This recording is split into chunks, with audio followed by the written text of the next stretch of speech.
안녕하세요. 예, 반갑습니다. 자, 이제 이번 시간은 여러분 교과서 28쪽 부동산 경제론 파트죠. 네, 부동산 경제론에서 가장 먼저 나오는 대목은 바로 수요와 공급인데요. 자, 우리가 어떤 물건을 거래한다 또는 매매한다고 얘기한다면 사는 쪽과 파는 쪽이 나오지 않겠습니까? 따라서 일단 수요라는 말이 나오면 사는 쪽 입장에서 생각을 하실 필요가 있겠고, 공급이란 말이 나오면 파는 쪽 입장에서 보시면 되는데요. 따라서 사는 쪽과 파는 쪽이 모두 모여서 거래가 이루어지기 때문에 수요와 공급을 따로따로 떼어놓고 공부하는 것이 아니라 하나씩 묶어가지고 상호 비교하는 학습이 요구된다라고 볼 수가 있겠습니다.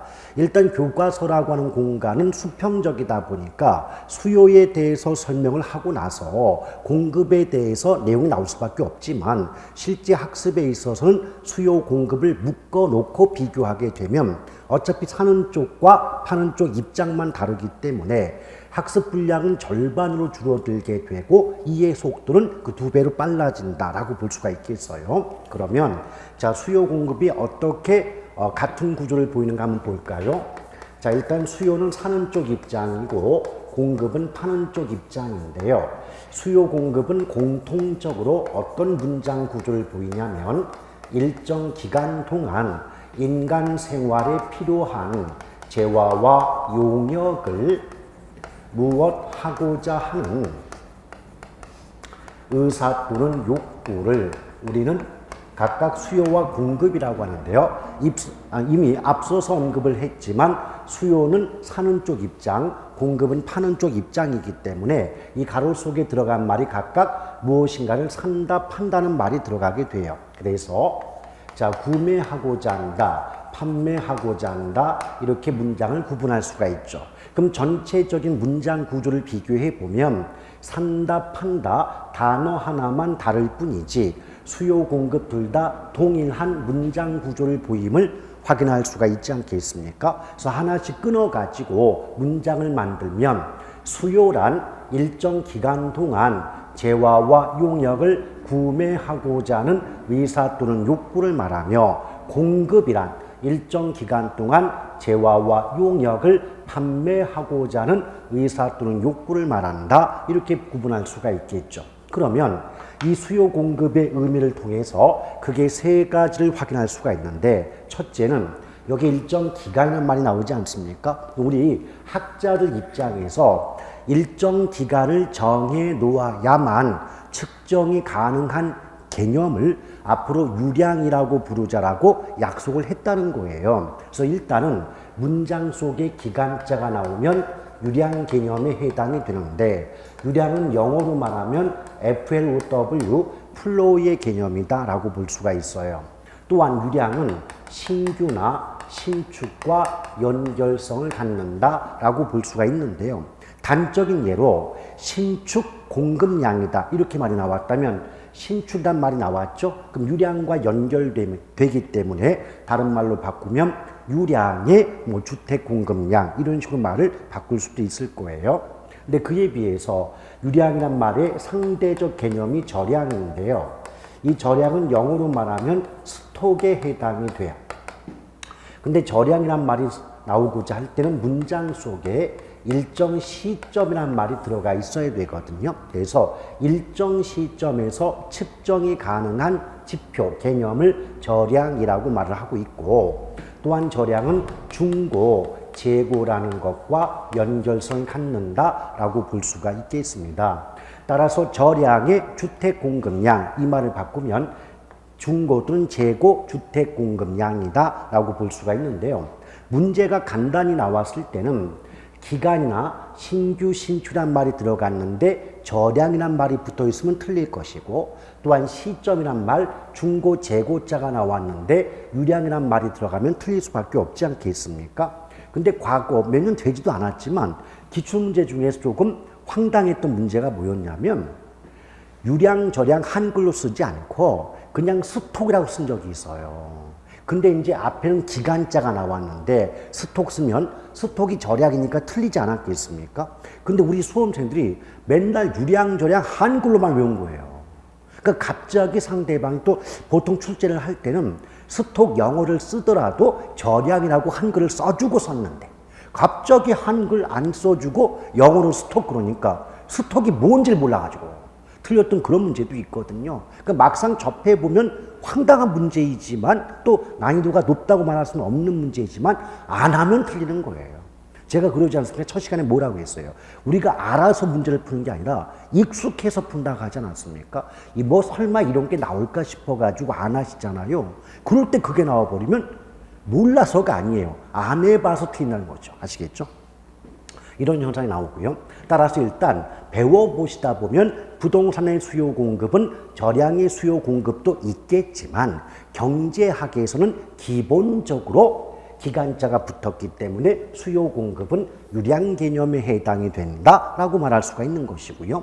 또한 재화와 용역이란 말 나왔는데 이때 재화라고 하는 건 어떤 상품, 물건을 의미하는데 우리 시험에 이 재화의 종류에 대해서는 줄곧 물어보고 있기 때문에 알아는 둬야 돼요. 그러나 용역이라고 하는 건 영어로 서비스, 우리말로 바꾸면 인간의 활동을 얘기하는데 용역 부분은 우리 시험에 나오지 않기 때문에 크게 뭐 말뜻 정도, 용역은 인간의 활동을 뜻해. 요 정도만 알고 계시면 돼요.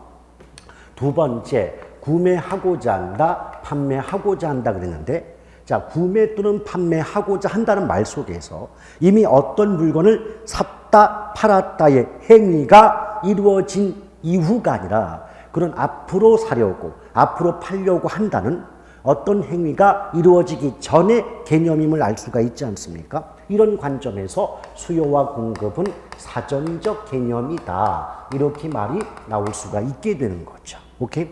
또한 세 번째 기억할 것은 수요와 공급은 반드시, 즉 예외 없이 유효수요, 유효공급이어야 한다는 것을 기억하실 필요가 있게 되는 거죠.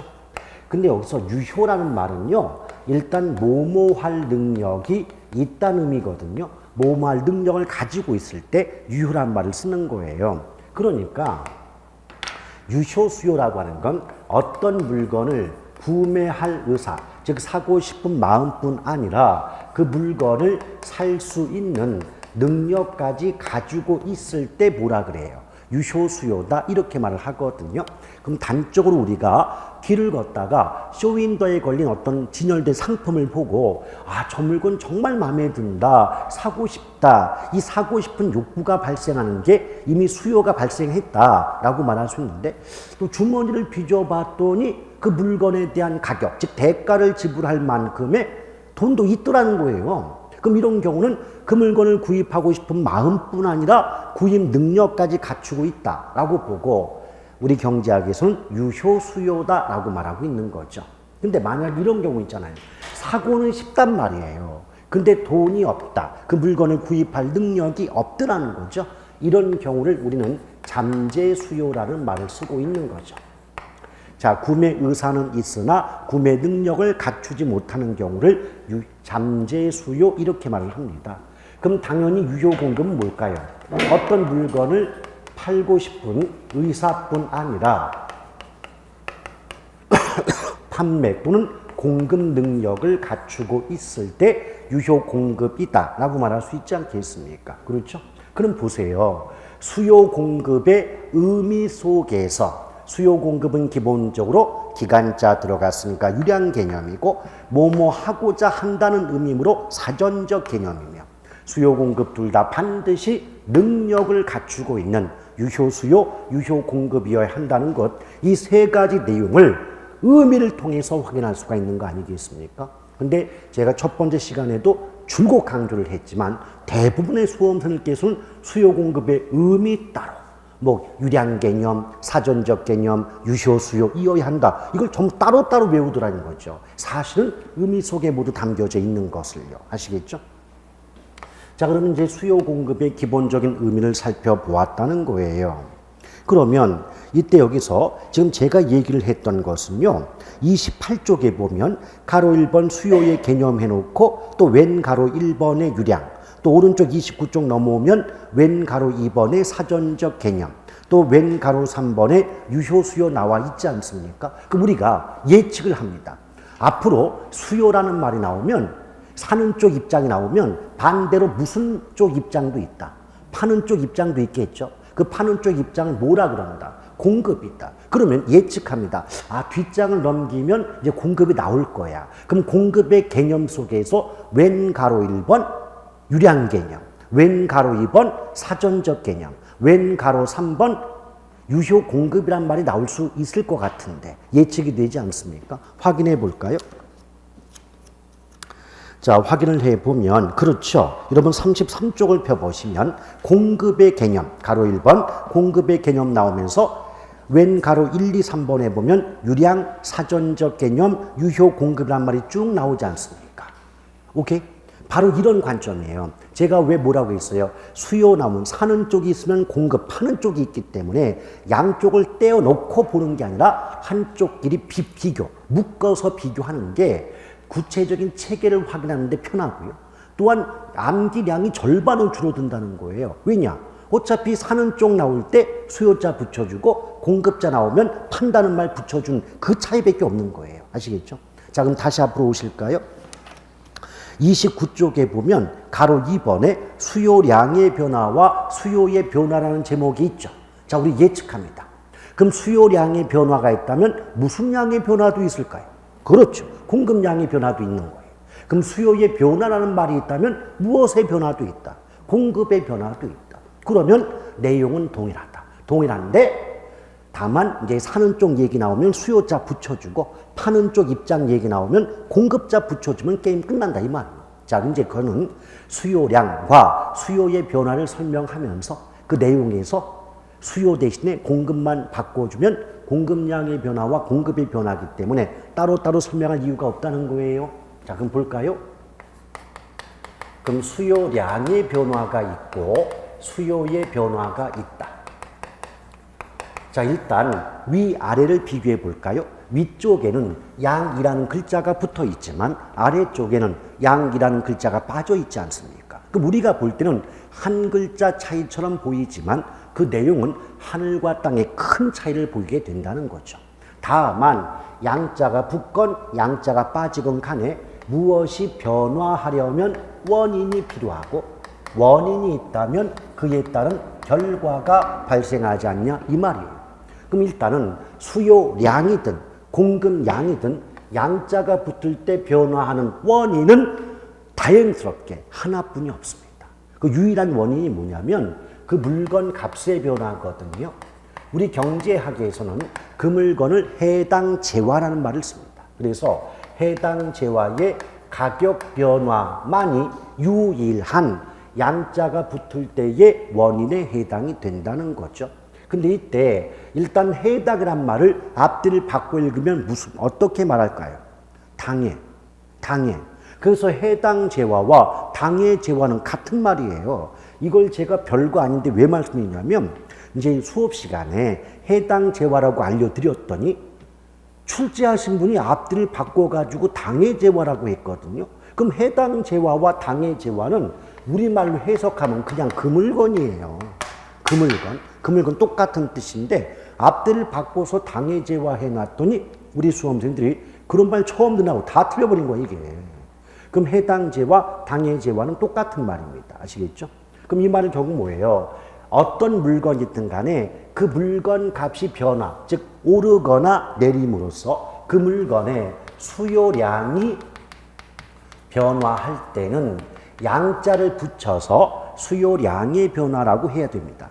만약에 그 물건 값이 변해서 그 물건의 공급량이 바뀔 때는 그냥 수요 대신에 고급 붙여가지고 공급량의 변화라고 하는데요. 단적인 예를 든다면 여기 아파트란 물건이 있대요. 그러면 아파트라는 물건의 가격이 오르거나 내림에 따라 자, 가격이 오른다 내린다 어떤 말이 나와도 가격이 변한다는 의미가 되지 않습니까? 그 결과 아파트라는 그 물건의 수요량이 감소한다 증가한다 이렇게 말이 나왔대요. 그러면 양이 늘건 줄건 변화한 거 맞죠? 그럼 우리가 항상 문장을 해석할 때 요령이 뭐냐면 양이 늘어난다 양이 줄어든다 이 말 나오면 양이 변화하게 되는 원인부터 찾으라는 거예요. 자, 양이 변한 거 맞죠? 왜 변했죠?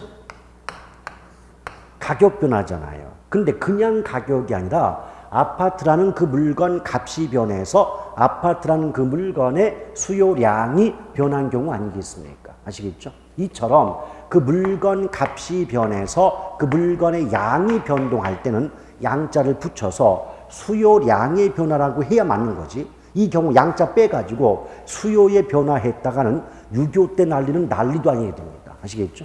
왜 그러냐고요? 학자들끼리 약속이에요, 그것이.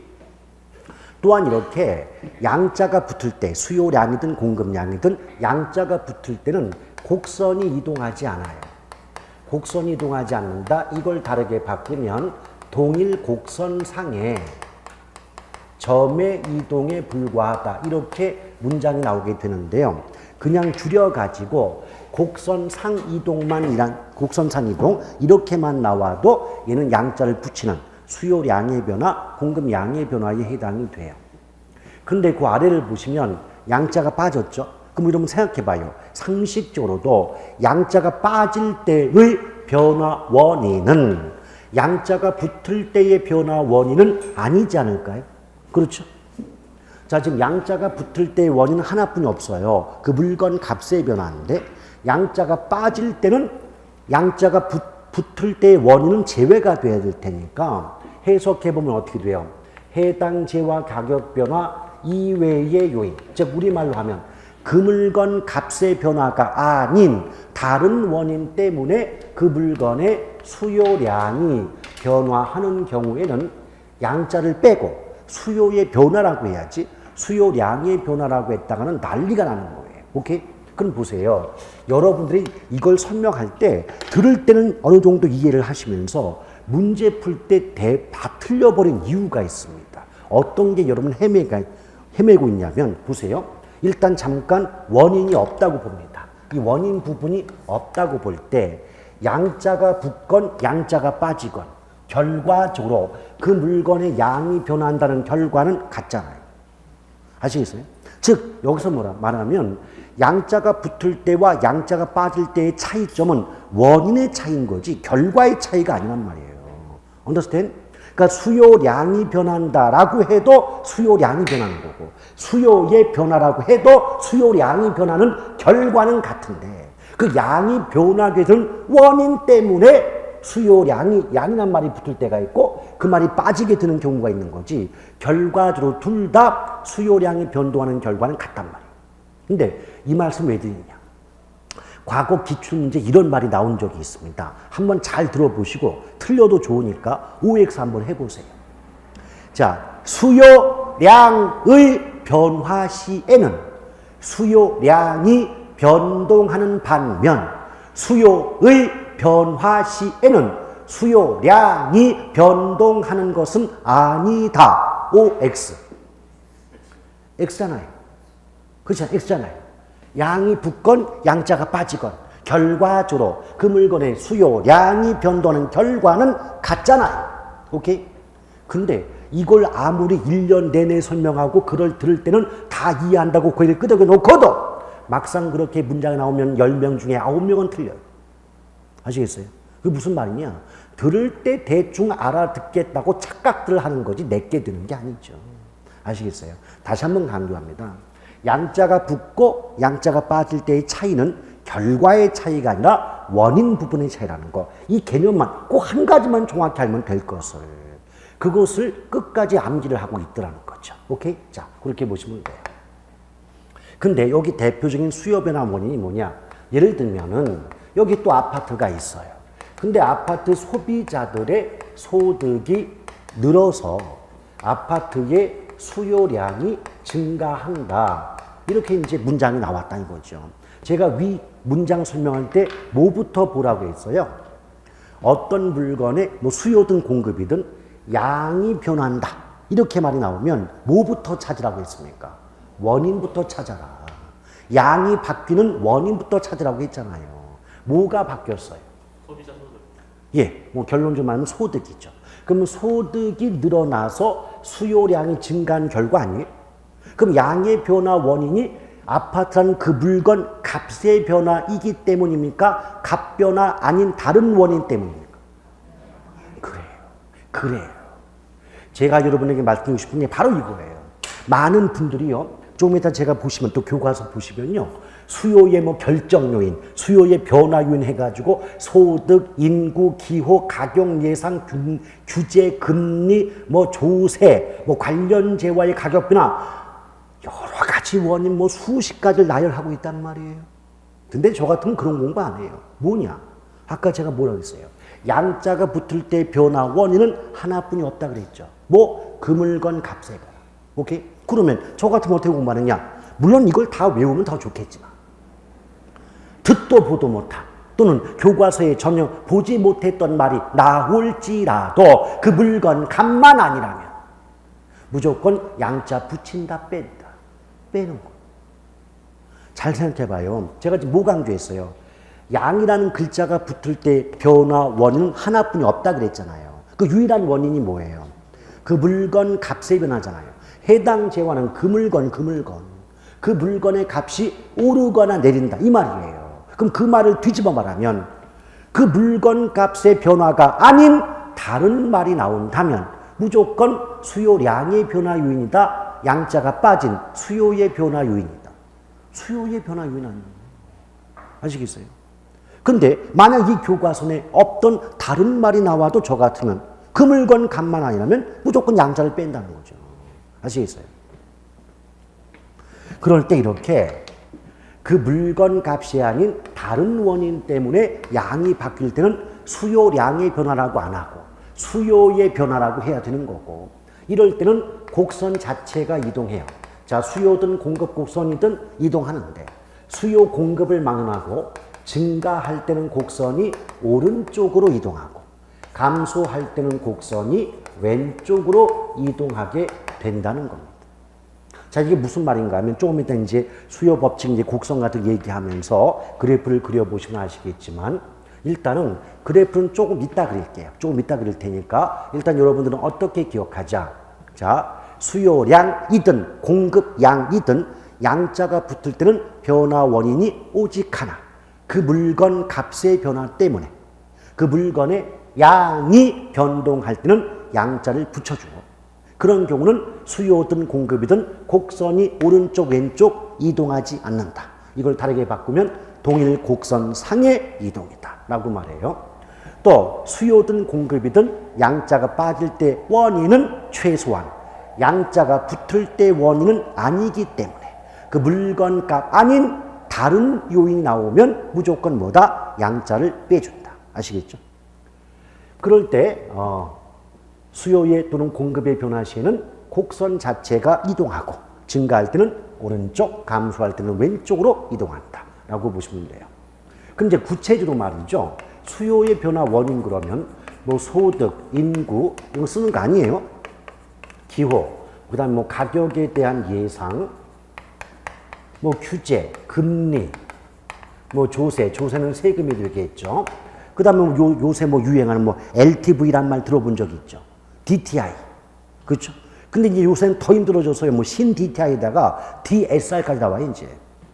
어쨌든 그런 개념은 나중에 뭐 저쪽 정책론 가서 보시면 되니까요. 그 다음에 이제 이거 이외에 뭐 관련재와에 대한 관련재의 뭐 가격 변화 이런 말이 있는데 그 이제 나중에 설명 듣다 보면요.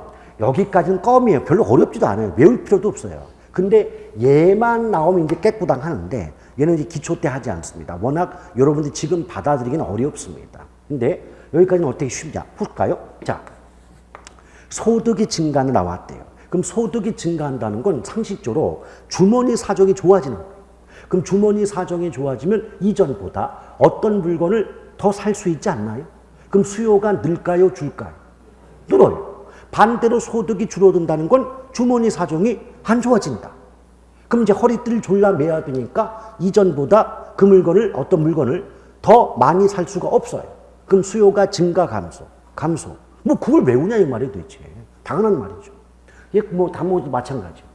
요 가격 예산 나중에 할 거고. 자, 우리 상식적으로 들어가 볼까요? 부동산과 관련된 규제가 강화되면 수요나 공급 모두가 감소하겠죠. 규제가 완화되면. 수요 공급 모두가 증가해서 결과적으로 아니 사는 쪽 파는 쪽 모두 늘어나면 거래가 뭐 활발해진다, 활성화된다 이런 말 할 거 아닙니까? 안 그래요? 자, 그다음 아니 금리가 우리 이제 남의 돈 빌려서 부동산 구입하거나 투자해야 되는데 그 돈 빌리는 대가가 이자란 말이에요. 그럼 이자율 금리가 올라가 버리면 이자 부담이 커지죠. 그럼 이자 부담이 커지니까 현실적으로 이자가 비싸서 돈 빌리기가 어려워요. 그럼 돈 빌리기가 어려우면 고가품인 부동산의 수요나 공급은 모두 증가 감소. 금리가 인하되면 이자 부담이 낮아지니까 뭐 이 정도 이자에 뭐 껌이네 싶어가지고 목돈 빌리기 쉽다. 그럼 수요 공급 모두 증가하겠죠. 마찬가지.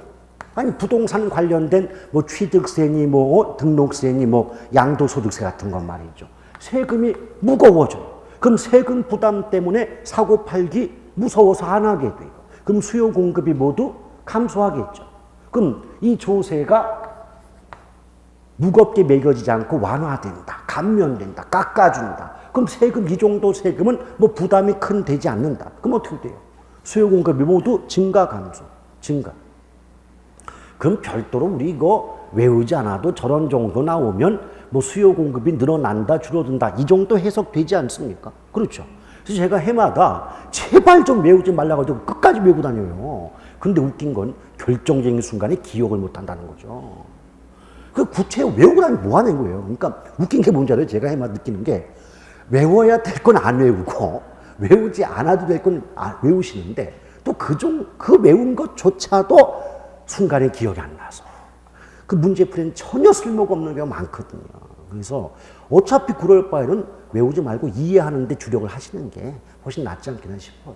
자, 이렇게 나와요. 자, 그럼 보세요. 이런 표현들 딱 보면요. 최소한 그 물건 값이란 말이 있어요. 이런 표현들이 읽어보시면 그 물건 값이란 말이 없잖아요. 오케이? 그거예요. 여기 제가 나열하거나 우리 교과서에 나열되어 있지 않은 듣도 보도 못한 말이 나올지라도 그 물건 값만 아니라면 무조건 양자 붙인다 뺀다. 빼는 거예요. 또 그런 말이 나오면 무조건 곡선이 오른쪽이든 왼쪽이든 이동한다고 나와야지. 그냥 뭐 곡선 상해 이동이다 이렇게 말 나오면 말 된다 안 된다? 안 된다. 아주 간단한 개념이라니까요. 아시겠어요? 뜻도 모르고 외우려고 하는 거. 제가 저번 주도 말씀드렸지만 이제 이번 주부터는 두 번째 시간이니까 자꾸 그런 말 별로 안 하고 싶어요. 여러분들이 알아서 하실 테니까. 그러나 또 이 눈빛들을 보면 이게 그냥 외우는 분들이 가끔 눈에 보입니다. 그럴 때는 또다시 버럭이 한번 나올 수가 있어요. 됐죠? 자, 그러면 우리 가볍게 공급 변화 한번 볼까요? 여러분, 뭐 가격 예상이나 규제 금리 세금, 관련제 가격 변화 여기까지는요. 수요뿐 아니라 공급도 공통적인 변화 요인이 되기 때문에 이제 똑같이 나와요. 그러면 우리 이제 공급만의 변화 원인 한번 따져볼게요. 공급만의 변화 원인을 따져보면 예컨대 뭐 생산 요소의 뭐 가격 변화라든가 또는 뭐 원자재 가격의 변화,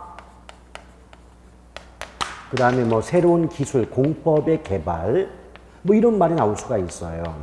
근데 여기서 일단 제발 좀 조심할 게 이것도 가격 변화 나왔다고 이것도 양자 붙인다 그러지 말라고요. 제가 아까 뭐라 했어요? 그냥 가격 변화가 아니라 그 물건 가격이죠. 오케이? 근데 여기서는 생산 요소 가격, 원자재 가격 그랬으니까 그 물건 가격이 아니지 않습니까? 오케이? 이거 조심하셔야 돼요. 그런데요. 저 같으면 이런 걸 따로 외우지 않을 것 같아요. 왜 그런지 아십니까? 요거 한번 볼까요? 여러분, 상식적으로요. 새로운 기술을 개발한다, 뭐 새로운 공법을 개발한다. 이 기술 개발의 목적은요. 이전보다 비용을 줄이는 데 있을까요? 늘리는 데 있을까요? 그렇죠. 누가 비용 늘리려고 기술 개발하는 그런 크레이지가 어디 있겠어요. 아시겠죠? 그럼 새로운 공법이나 기술이 개발되면 이전보다 뭐 생산비나 건축 비용이 줄어들겠죠. 그럼 비용이 줄어들면 어떤 물건 하나 만들 때 들어가는 원가, 비용이 줄어들면 같은 돈으로 만들 수 있는 양이 늘어요, 줄어요? 늘겠죠. 그럼 공급은 증가, 감소? 증가. 자, 여기 원자재 가격이 있어요. 근데 원자재 가격이 뭐냐? 뭐 철근, 시멘트, 벽돌, 모래, 자갈값이다 이거죠. 그럼 상식적으로 원자재 가격이 올라갔대요. 그럼 철근값, 시멘트값 올라갔다는 얘기죠. 그럼 상식적으로 건축비나 생산 비용이 늘겠어요? 줄어들겠어요? 비용이 늘 거 아니에요. 오케이? 그럼 비용이 늘면 반대로 같은 돈으로 만들 수 있는 양이 줄어드니까 공급은 증가 감소. 오케이? 그 다음에 여기 생산 요소 나오는데 여러분 우리 고등학교 뭐 지금은 중학교 사회 나오는데 중학교 사회 시간에 그 사회 책을 보면 생산의 3요소 그래가지고 토지, 노동, 자본을 배운 기억이 있어야 돼요. 4요소 그러면 자본까지 포함이 되고 고등학교 일반 사회 책도 나왔었고 그렇죠? 근데 뭐 이제 학교 다닐 때 대부분 경우 사회를 싫어합니다. 사회 탐구 싫어하고 과탐도 싫어하고 수리 영역도 별로 싫어하죠. 그럼 좋아하는 영역이 별로 없어요. 그러니까 공부가 좋아지는 사람은 별로 없습니다. 자, 근데 말이죠. 이 생산 요소 굳이 외울 건 아니고 이제 보여드리고 싶은 거예요. 생산 요소에 무슨 토지다, 노동이다, 뭐 자본이다, 뭐 이런 게 있단 말이죠. 오케이? 그럴 때 대표적으로 이 노동이라는 생산 요소의 가격을 우리 임금이라고 해요. 임금. 그럼 임금은 결국 인건비 아니에요? 맞죠? 아니에요? 그럼 인건비가 임금이 오른다는 건 예쁘게 말하면 노동이라는 생산 요소의 가격이 상승하는 거고 우리말로 해석하면 인건 비용이 느는 거예요. 그럼 비용이 늘면 앞에서 건축비나 생산 비용이 늘면 같은 돈으로 만들 수 있는 양이 늘어요, 줄어요? 그러니까 얘는 공급의 감소 요인인 거 맞죠? 오케이? 그럼 제가 여러분에게 알려드리고 싶은 건 많은 분들이 뭐 생산 요소의 가격이 오르면 공급은 감소 요인, 뭐 생산 요소 가격이 내려가면 공급은 증가 요인이다. 이렇게 외우시는데 만약 제가 수험생 입장에서 공부를 한다면 저는 이렇게 볼 거예요. 어떤 문장이 나올지라도 그 문장을 해석한 결과 건축비이든 생산비든 비용으로 해석이 될 때 비용과 공급은 반대로 바뀐다는 개념을 알잖아요.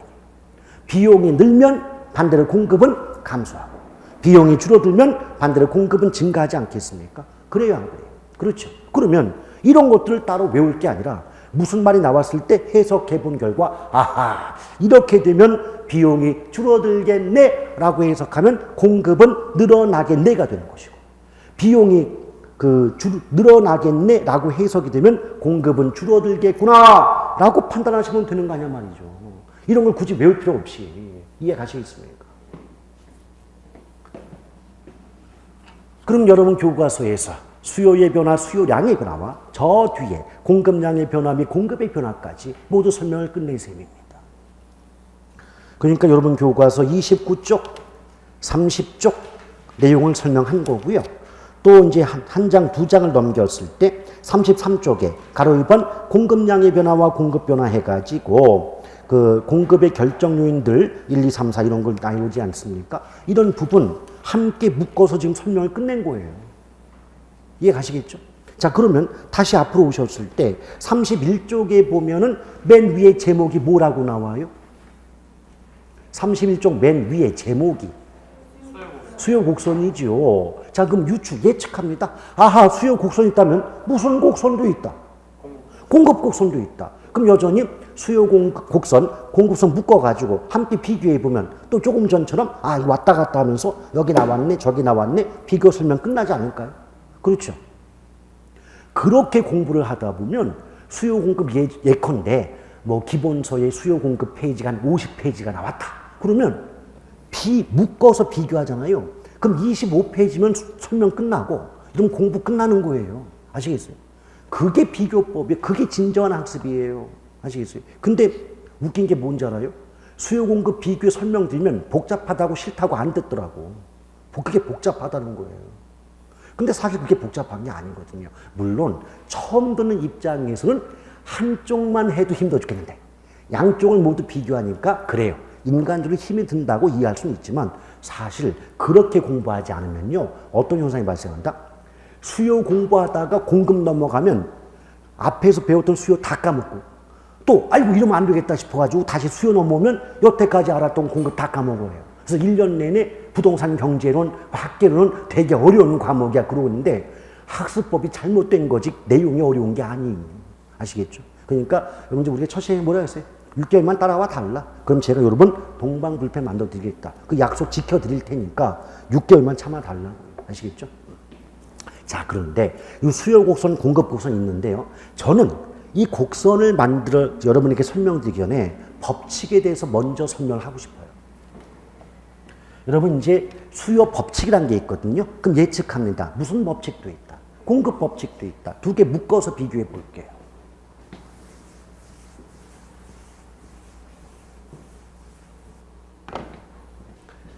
자, 그럼 이제 수요 법칙이 있다면 공급 법칙이 있는데요. 절대 여러분 뭐부터 보자 그랬어요, 제가.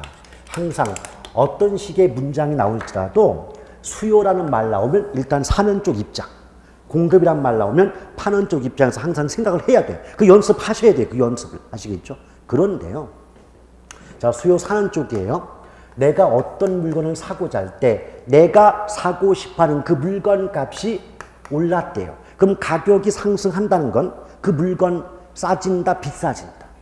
그럼 값이 비싸지면 우리 소비자 입장에선 구입에 따른 부담이 커져요, 줄어들어요? 부담이 커지죠. 그럼 이전보다 더 많이 사게 된다, 덜 사게 된다. 그럼 가격이 오르면 그 물건 덜 사게 되니까 수요량은 감소한다고 말할 수 있지 않나요? 자, 뒤집어서 내가 사고 싶어하는 물건 값이 싸진다, 내려간다, 가격이 하락한다는 건 싸진다. 그럼 값이 싸지면 이전보다 그 물건 더 많이 살 수가 있겠죠. 따라서 그 물건의 수요량은 증가한다 라고 말할 수 있잖아요. 그럼 생각해 보아요. 어떤 물건의 가격이 오르면 그 물건의 수요량은 줄어들고 가격이 내려가면 그 물건의 수요량은 증가한다고 말할 수 있겠죠. 그럼 결국 여기서 볼 때 어떤 물건의 가격과 그 물건의 수요량은 같은 방향, 반대 방향으로 바뀌죠. 그럼 반대 방향으로 바뀔 때 우리는 반비례 관계에 있다 또는 역의 관계에 있다 이렇게 말하고 있는 거죠. 오케이? 그러면 공급은 파는 쪽 입장이고 내가 팔고자 하는 물건의 값이 올라간다는 건 파는 쪽 입장에선 값이 올라간 만큼 팔았을 때 얻는 이익이 커질까요? 줄어들까요? 커지겠죠. 그럼 더 많은 이익을 얻고자 더 많이 팔려고 하겠죠. 그럼 공급량은 증가, 감소? 증가하죠. 자, 반대로 가격이 내려간다면 파는 쪽 입장에선 이익이 줄어들기 때문에 흔히 쓰는 말로 하면 값이 떨어졌을 때는 팔아봤자 별 재미를 보지 못하게 되고 그러면 지금 팔려고 할까요? 값이 오른 뒤에 팔려고 할까요? 값이 오른 뒤에 팔려고 하니까 현재 시점에서는 그 물건의 공급량은 증가, 감소하겠죠. 따라서 화살표를 보시면 아시겠지만 어떤 물건의 가격과 그 물건의 공급량은 같은 방향으로 바뀌고 있죠. 이럴 때는 무슨 관계다? 비례 관계 또는 정의 관계에 있다. 이걸 공급 법칙이라고 말합니다. 그러면 이걸 묶어가지고 간단한데 예쁘게 포장해 볼게요. 자, 수요 법칙이란 특정 재화의 가격과 수요량이 반비례 관계에 있다는 원리를 말하며 공급 법칙이란 특정 재화의 가격과 공급량은 비례 관계에 있다는 원리를 말한다. 예쁘게 포장할 수 있는 거 아닙니까? 그렇죠. 그러면 이 각각의 법칙을 바탕으로 이 내용을 그래프로 만든 게 각각 수요 곡선 및 공급 곡선이 되는 거예요.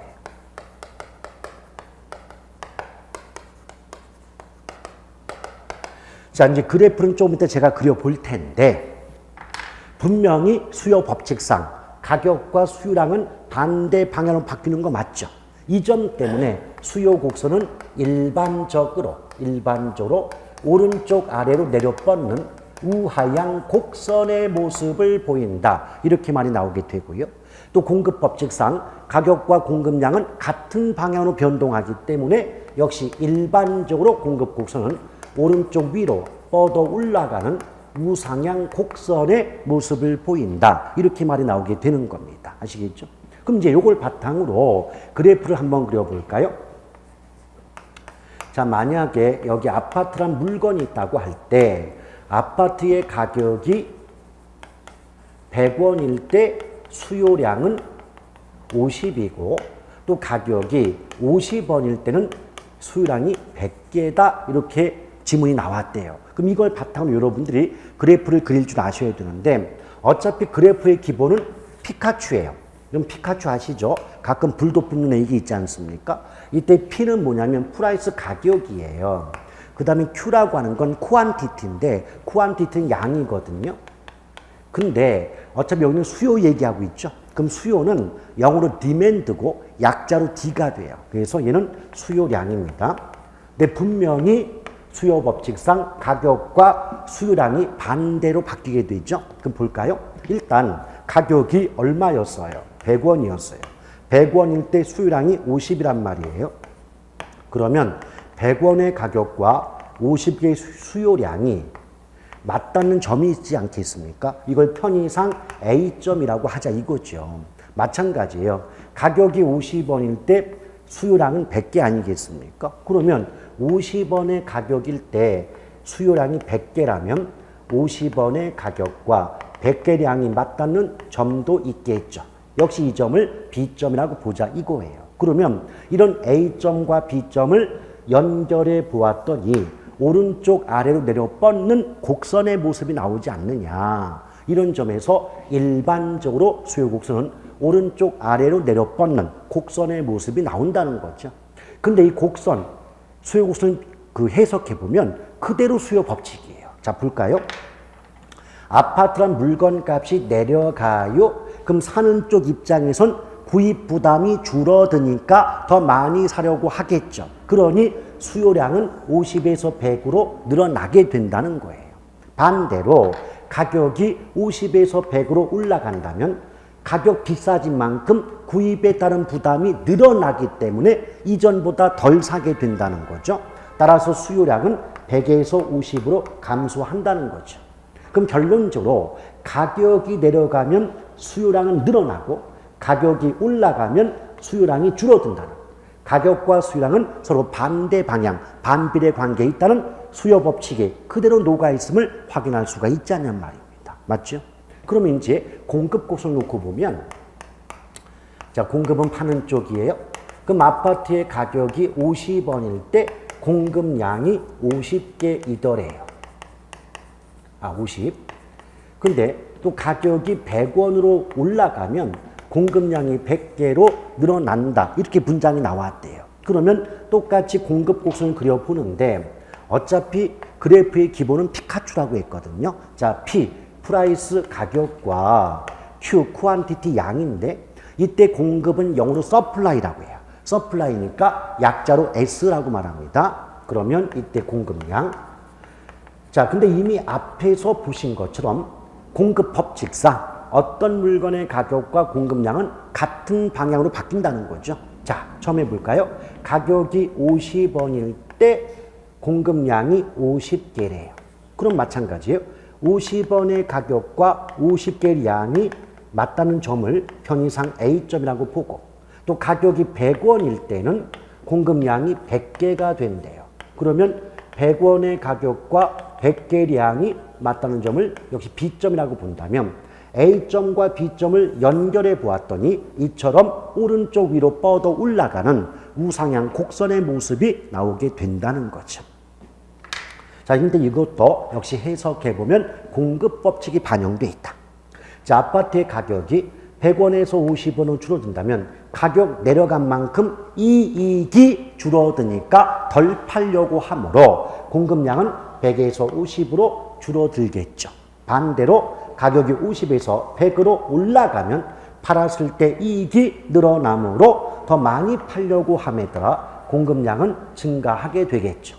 따라서 가격이 오르면 공급량 늘어나고 내리면 공급량이 줄어들기 때문에 결과적으로 어떤 물건의 가격과 공급량은 반비례 관계에 있다는 공급 법칙이 그대로 반영되어 있음을 확인할 수가 있지 않겠습니까? 맞죠? 자, 이것이 이제 그 가로 3번의 수요 곡선, 그리고 그 맨 아래에 보면 그래프 아래에 동그라미 3번의 수요 법칙도 나와 있지 않습니까? 맞죠? 없어요? 제목상 이런 말 나와 있고요. 자, 그러면서 또 뒷장을 넘겨보시면 34쪽에 34쪽에 가로 3번 공급 곡선의 개념 나오고 또 공급수의 형태 및 특징 쭉 나와 있어요. 그래프를 보게 되니까 오른쪽 위로 뻗어 올라가는 그런 그래프 모습을 볼 수가 있을 겁니다. 됐어요? 예. 그럼 이렇게 했을 때 지금 35쪽의 내용까지 양쪽을 비교해서 설명이 마무리된 거죠. 그럼 뒷장을 넘겼을 때 36쪽에 제목 자체가 뭐예요? 균형의 결정과 이동한 제목이 있지 않습니까? 그럼 이 부분부터는 또 잠깐 쉬었다가 이어가도록 할게요.